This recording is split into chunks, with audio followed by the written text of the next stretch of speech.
Bonjour les amis, bienvenue sur ma chaîne, j'espère que vous allez bien tous et toutes. Donc aujourd'hui je vais vous faire une petite vidéo rapide en vous montrant comment coder en HTML un formulaire à remplir, tout ça, tout ce que vous voyez ici, ou bien tout simplement un questionnaire et le mettre en ligne sur votre site web. Donc restez avec moi, je vous montre tout ça et je vous dis à tout de suite.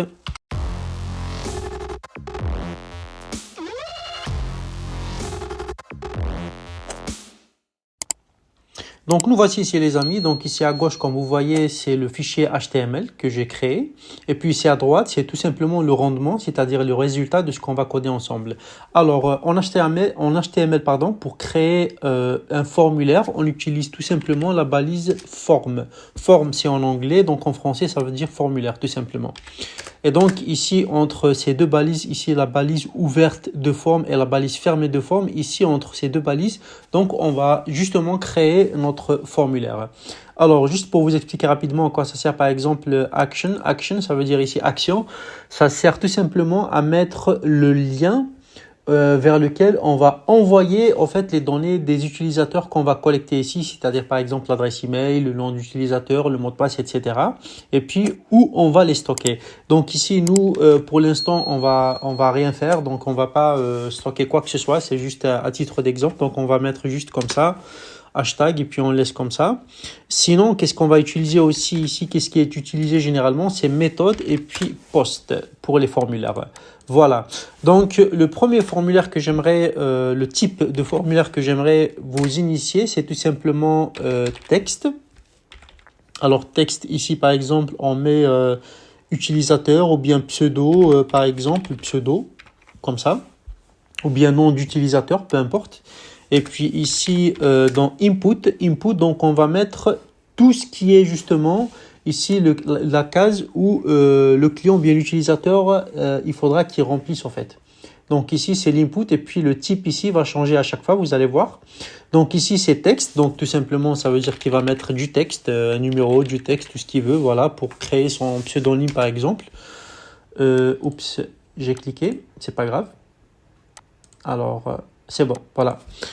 Alors ici donc c'est pseudonyme, donc tout simplement nom d'utilisateur si vous voulez. Et puis là on va sauter à la deuxième qui est par exemple password, donc le mot de passe.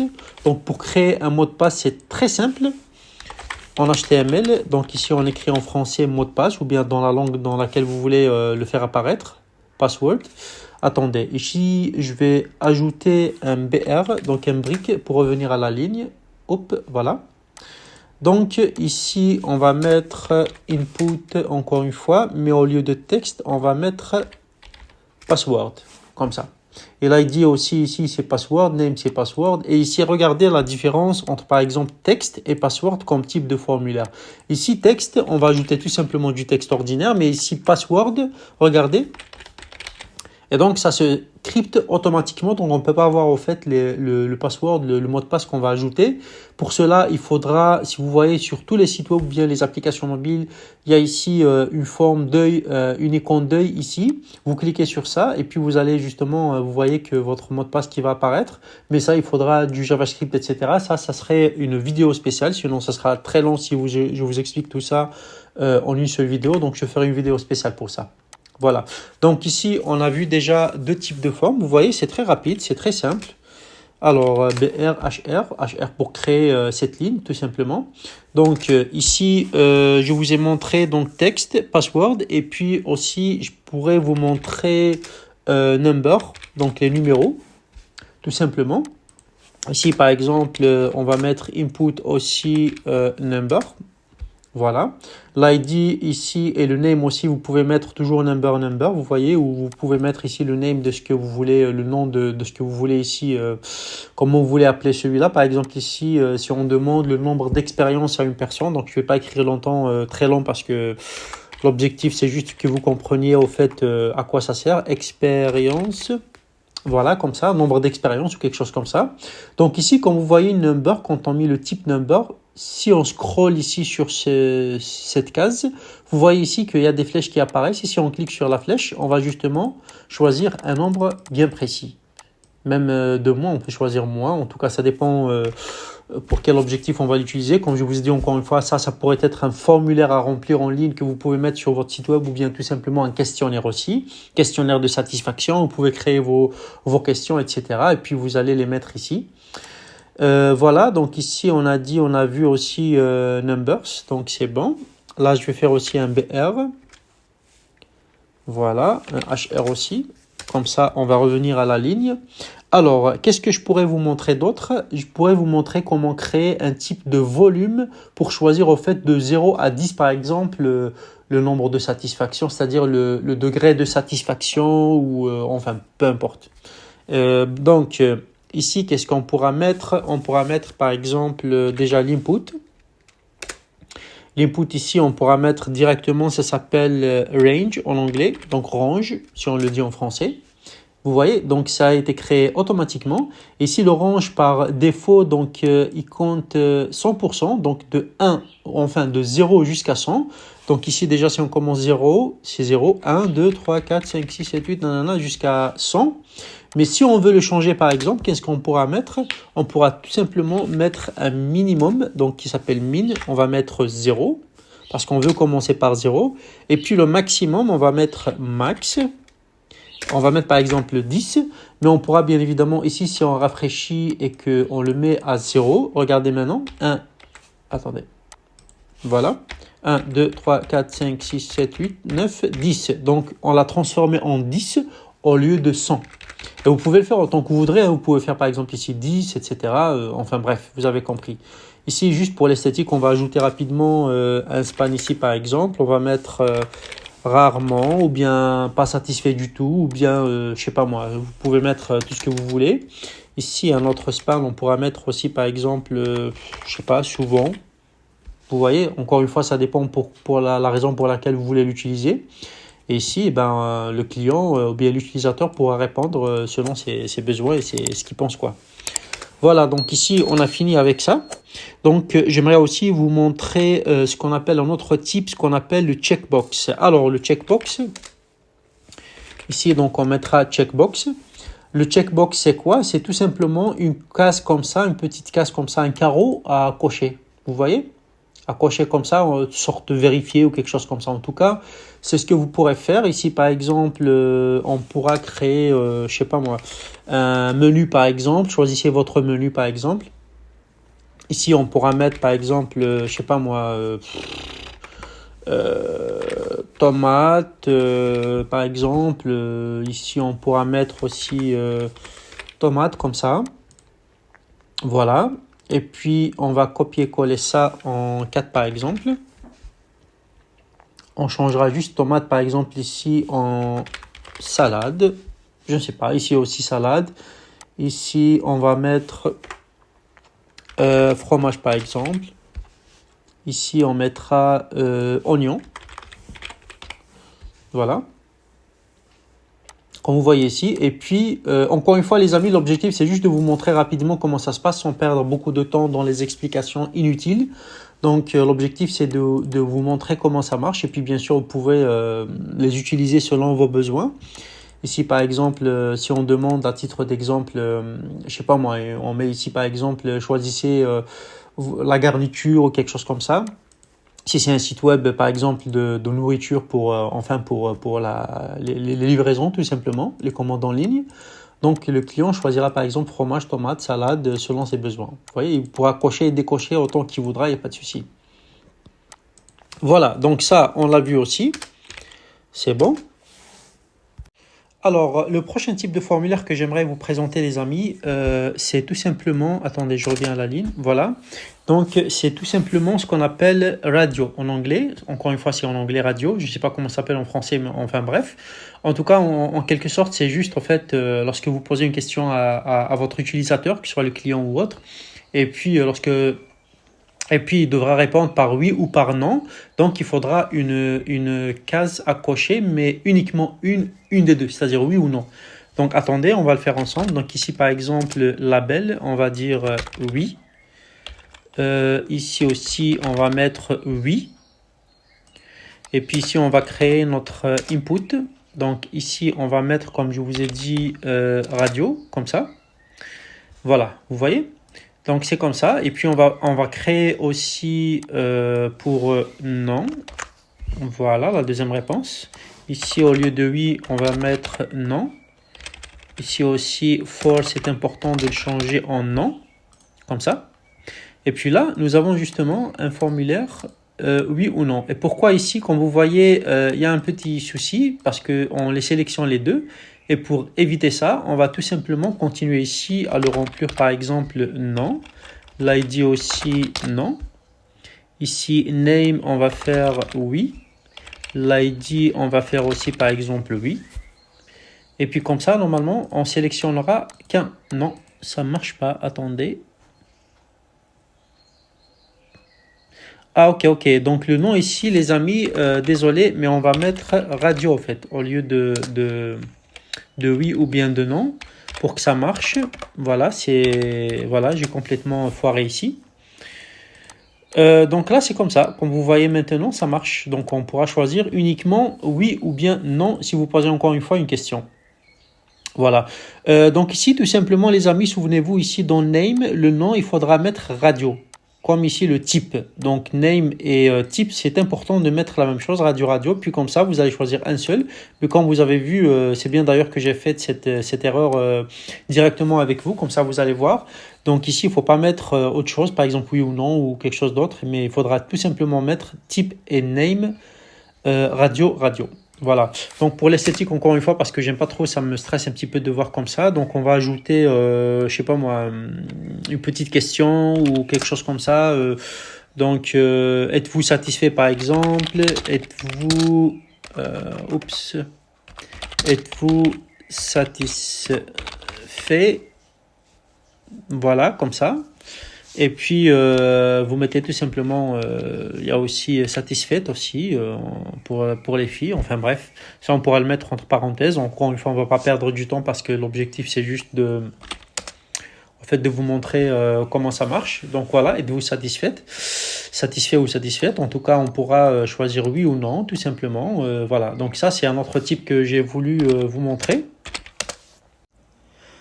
Alors, le prochain type, les amis, de formulaire ou bien de questionnaire que j'aimerais vous montrer ici, qui est très très important, que vous allez trouver sur la majorité des sites web et tout, qui ont des questionnaires en ligne, c'est-à-dire pour la satisfaction, lorsqu'on vous demande votre satisfaction ou bien autre chose, ou bien pour choisir par exemple un menu, ça s'appelle le drop-down. Le drop-down, ça veut dire tout simplement quelque chose qui tombe en bas. Donc, en quelque sorte, on va écrire nos réponses déjà, et puis le client, il faudra qu'il choisisse en fait parmi ces réponses une seule, mais bien évidemment, on va faire apparaître uniquement la première réponse, et puis lui, lorsqu'il clique sur la première réponse, il pourra voir les autres. Vous allez voir encore une fois, comme ça, c'est très simple.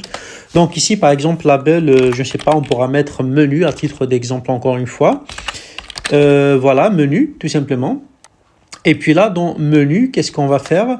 On va ajouter justement notre drop-down menu. Et pour cela, on va utiliser select, tout simplement. Ici, donc, le name de select, on va faire drop-down, comme ça, voilà. L'ID aussi, vous pouvez mettre par exemple, je sais pas, menu, parce que c'est un menu tout simplement.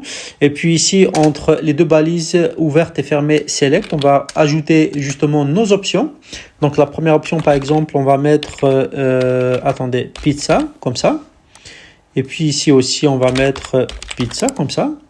Ici, on va tout simplement copier-coller rapidement comme ça. Ici, on pourra ajouter par exemple burger. Ici aussi burger, voilà, comme ça. Je ne sais pas, ici on pourra mettre par exemple tacos. Ici aussi un tacos. Je ne sais pas, ici par exemple kebab.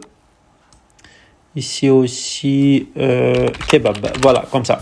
Donc je l'ai fait rapidement. Donc comme vous voyez ici, par exemple, vous pouvez mettre choisissez votre menu, choisissez votre menu par exemple.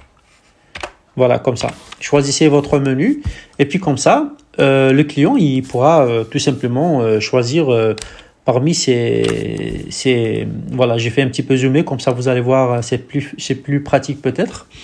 Voilà, donc ici, comme je vous ai dit, il y a déjà la première réponse qui apparaît, mais lorsqu'il clique, il y a une flèche ici qui explique justement clairement que il faudra cliquer, il y a d'autres choix. Donc ici, lorsqu'on clique, peu importe ici, donc nous allons voir justement, il y a burger, il y a tacos, il y a voilà, kebab, etc. Et on pourra même choisir avec les fichiers comment dirais-je, les fichiers, qu'est-ce que je dis, les flèches, pardon, sur le clavier par exemple. Voilà. Donc ça aussi, c'était un autre type que j'ai voulu vous montrer, qui est très important. Voilà, on va passer à autre chose. Alors, l'autre type, les amis, de questionnaire ou bien de formulaire que j'aimerais vous montrer, ça s'appelle la data list. Donc, data list, c'est quoi? Tout simplement, c'est une liste de données en quelque sorte, en français. Donc, la data list, c'est la combinaison entre ce dernier qu'on vient de voir ici, le drop-down menu, et la barre de recherche ici qui permettra à l'utilisateur, c'est-à-dire d'écrire, de saisir une recherche, tout simplement, de chercher rapidement au lieu de voir toute la liste longue, parce que la data list, généralement, elle contient à peu près une dizaine ou quelque chose comme ça. Donc, pour éviter de chercher une par une, pour gagner du temps. Donc, si on cherche par exemple quelque chose en particulier, on écrit juste la première lettre et puis tout va apparaître directement rapidement les réponses. Donc, ça sélectionne automatiquement. Alors, ici, pour le créer, donc, on aura besoin tout simplement d'un input, comme ça. Donc, ici, on va écrire par exemple data list, comme ça, dans notre input. Vous le voyez ici, n'est-ce pas? Et puis ici, tout simplement, on va créer ce qu'on a dit, donc la data list. Voilà, comme ça. Et dans la data list, on va ajouter nos options justement. Ici, on va faire 3 pour faire vite, mais comme je vous ai dit, normalement, il y aura une dizaine, quelque chose comme ça. Si par exemple, on dit quelle est ta ville préférée ou, je sais pas moi, la ville où il habite ou où il fait ses courses ou peu importe encore une fois. Donc ici, par exemple, on va ajouter Londres. Donc on a Paris-Londres. On pourra ajouter ici, par exemple, New York City. Donc ici, on pourra donc mettre aussi la même chose, New York City. Voilà. Comme vous voyez ici, ça marche pas encore. Donc ça reste juste un input. L'input, c'est celui-ci. C'est ça qui est pris en compte. Mais il faudra justement qu'on connecte ces deux. Donc celui-là et celui-là, la data list. Donc pour ce faire, tout simplement, ici, on va ajouter liste qu'on va appeler par exemple cities. Ici, pour data list, on va ajouter un ID. On va l'appeler cities. Est-ce que ça va marcher? Voilà, comme vous voyez ici, les amis, il y a cette flèche qui apparaît parce qu'on a ajouté un ID ici pour la data list et puis une liste ici pour l'input. Donc cette liste, en fait, ça permet de lier justement entre cette data list et l'input qui était vu tout à l'heure. Ici, on voit la flèche qui apparaît.